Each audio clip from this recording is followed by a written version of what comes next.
ദൈവനാമത്തിന് മഹത്വമുണ്ടാകട്ടെ. വാഗ്ദത്തങ്ങളിൽ വിശ്വസ്തനും വാക്കുമാറാത്തവനുമായ നമ്മുടെ കർത്താവായ ക്രിസ്തുയേശുവിൻ്റെ നാമത്തിൽ എല്ലാവർക്കും എൻ്റെ സ്നേഹവന്ദനം. സാമർഥ്യമുള്ള ഭാര്യയുടെ കരുതലിൻ്റെ വിവിധ വശങ്ങളെക്കുറിച്ച് നമുക്ക് കഴിഞ്ഞ ദിവസം ചിന്തിക്കുവാനിടയായല്ലോ.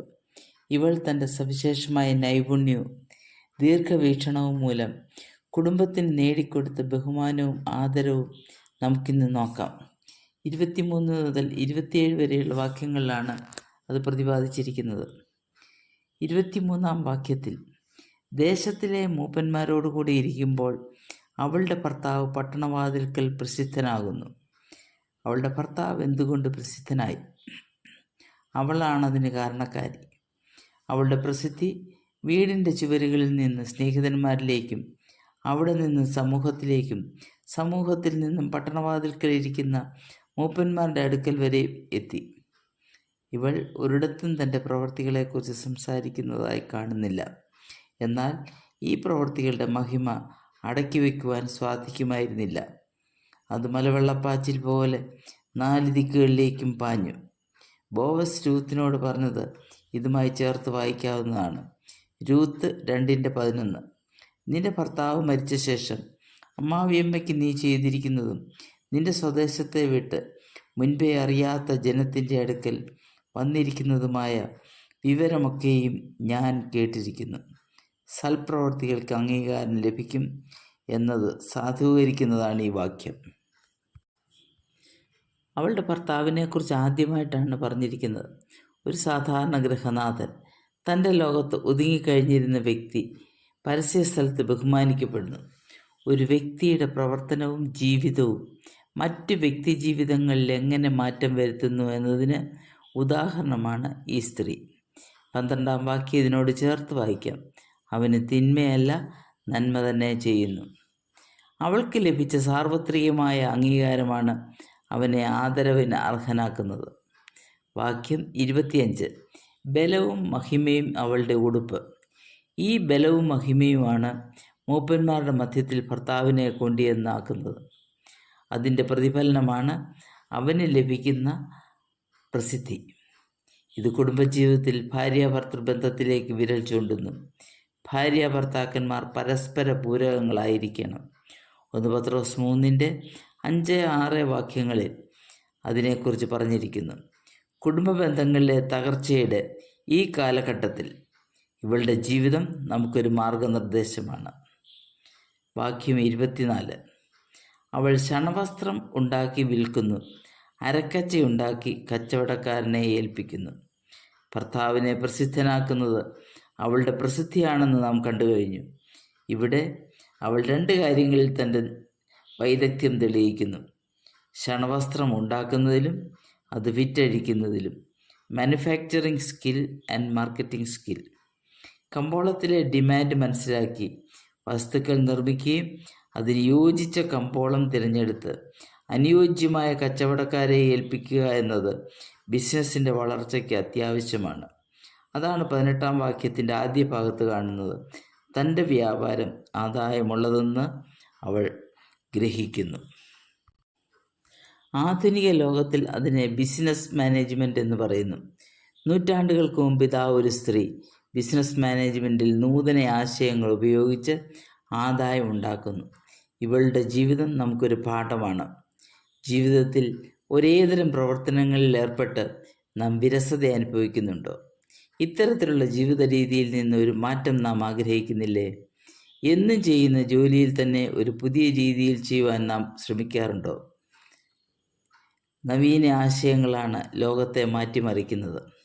ചരിത്രം പരിശോധിച്ചാൽ ഹെലൻ കെല്ലർ, ഫാനി ക്രോസ്ബി തുടങ്ങിയവർ തങ്ങളുടെ പരിമിതികളെ അവസരങ്ങളാക്കി മാറ്റി.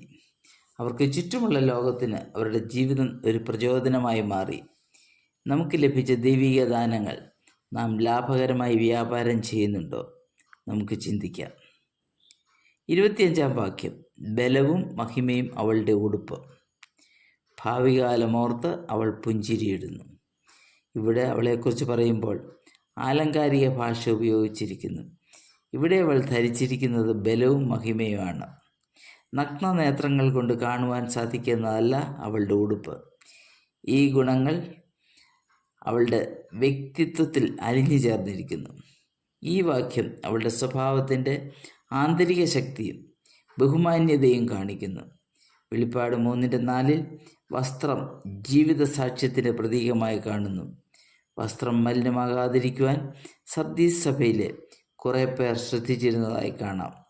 അതുപോലെ നാമും നമ്മുടെ ആന്തരിക സ്വഭാവത്തിന് കളങ്കം ഏൽക്കാതിരിക്കുവാൻ ശ്രദ്ധാലുക്കളായിരിക്കണം. ഭാവിയെക്കുറിച്ച് അവർക്ക് യാതൊരു ആശങ്കയുമില്ല. കാരണം ഭാവിക്ക് വേണ്ടുന്നതെല്ലാം അവൾ കരുതി വച്ചിരിക്കുന്നു. അതുകൊണ്ട് ഭാവിയെ ശുഭപ്രതീക്ഷയോടെ നോക്കിക്കാണുന്നു. 26-ാം വാക്യം, അവൾ ജ്ഞാനത്തോടെ വായ് തുറക്കുന്നു. ദയയുള്ള ഉപദേശം അവളുടെ നാവിന്മേലുണ്ട്. ജീവിതാനുഭവങ്ങളിൽ നിന്ന് ഉരുത്തിരിഞ്ഞ അറിവും പരിചയസമ്പത്തും ജ്ഞാനത്തിൻ്റെ വാക്കുകളാൽ അവളിൽ നിന്നും പുറത്തു വരുന്നു. അവൾ ദൈവപ്രസാദ പ്രകാരമുള്ള ജീവിതം നയിച്ചു. അതുകൊണ്ട് അവൾ പ്രാപിച്ച ദൈവിക ജ്ഞാനത്തിൻ്റെ വാക്കുകളായിരുന്നു അവളുടേത്. സദൃശവാക്യം 22:11 ഹൃദയശുദ്ധി ഇഷ്ടപ്പെടുന്നവന് അധരലാവണ്യമുണ്ട്. സഭാപ്രസംഗി 10:12 ജ്ഞാനിയുടെ വായിലെ വാക്ക് ലാവണ്യമുള്ളത്. ജ്ഞാനം തുളുമ്പുന്ന വാക്കുകൾ കുഞ്ഞുങ്ങളെ നേർവഴിയിൽ നടത്തുന്നു. കാരണം അവൾ യഹോവ ഭക്തിയായിരുന്നു. ആ ഭക്തി കുഞ്ഞുങ്ങളിലേക്ക് അവൾ പകർന്നു നൽകുന്നു. സദൃശവാക്യം 6:20 മകനെ, നിന്റെ അപ്പൻ്റെ കൽപ്പന പ്രമാണിക്കുക, അമ്മയുടെ ഉപദേശം ഉപേക്ഷിക്കുകയും അരുത്. 1 പത്രോസ് 3:1-8 വരെയുള്ള വാക്യങ്ങളിലെ മാതൃക അവൾ പിൻപറ്റുന്നു. വാക്യം 27 വീട്ടുകാരുടെ പെരുമാറ്റം അവൾ സൂക്ഷിച്ചു നോക്കുന്നു. വെറുതെ ഇരുന്ന് അഹോവൃത്തി കഴിക്കുന്നില്ല. ഭവനത്തിലുള്ള ഓരോരുത്തരുടെയും ചലനങ്ങൾ അവൾ സൂക്ഷ്മതയോടെ നിരീക്ഷിക്കുന്നു. ഇവിടെ അവൾ ഒന്നും സംസാരിക്കുന്നില്ല, എന്നാൽ ജാഗ്രതയോടെ ഭവനത്തിലെ ഓരോ വ്യക്തിയെയും ശ്രദ്ധിക്കുന്നു. യെശയ്യാവ് 62:6 പറഞ്ഞിരിക്കുന്ന കാവൽക്കാരൻ്റെ കർത്തവ്യമാണ് അവൾ നിർവഹിക്കുന്നത്. ശാരീരിക അധ്വാനത്തേക്കാൾ വൈഷമ്യമേറിയ മാനസിക അധ്വാനമാണ് ജാഗ്രത. കുഞ്ഞുങ്ങളുടെ വളർച്ചയുടെ ഓരോ ഘട്ടത്തിലും സദാ ജാഗരൂകയായിരിക്കുന്നു. അവരുടെ പെരുമാറ്റ രീതി ശരിയാണോ? എന്തെങ്കിലും മാറ്റം സംഭവിച്ചിട്ടുണ്ടോ? ആകാത്ത കൂട്ടുകെട്ടുകളുണ്ടോ? എന്തെങ്കിലും അശുദ്ധി അവരിൽ കടന്നുകൂടിയിട്ടുണ്ടോ? പ്രായോഗിക ജീവിതത്തിലെ ധാർമ്മിക ബോധത്തിൻ്റെയും ദൈവഭക്തിയുടെയും പ്രാധാന്യം അവൾ കുഞ്ഞുങ്ങളെ പഠിപ്പിച്ചുകൊണ്ടേയിരിക്കുന്നു. വെറുതെ ഇരുന്ന് അഹോവൃത്തി കഴിക്കുന്നില്ല. ഉൽപ്പത്തി 3:19 2 തെസ്സലോനിക്കർ 3:10 ഈ വാക്യങ്ങളിലെ ദൈവിക പ്രമാണം അവൾ അക്ഷരം പ്രതി അനുസരിക്കുന്നു. ഇന്നത്തെ തലമുറയുടെ ശാപം സമൃദ്ധി മൂലമുള്ള പ്രശ്നങ്ങളാണ്. Problem of plenty. അധ്വാനിക്കാതെ അഹോവൃത്തി കഴിക്കുന്നവർ രോഗികളും ഉപയോഗശൂന്യരും സമൂഹത്തിന് ശാപവും ആകുന്നു. എന്നാൽ നൂറ്റാണ്ടുകൾക്ക് മുൻപ് ഈ സ്ത്രീ നമുക്കൊരു മാതൃക കാണിച്ചു തരുന്നു. നമുക്കും പിൻപറ്റാവുന്ന നല്ലൊരു മാതൃകയാണത്. ആ മാതൃക അനുസരിച്ച് നമുക്കും നമ്മുടെ ജീവിതത്തെ ക്രമീകരിക്കാം. ദൈവനാമം മഹത്വപ്പെടുമാറാകട്ടെ.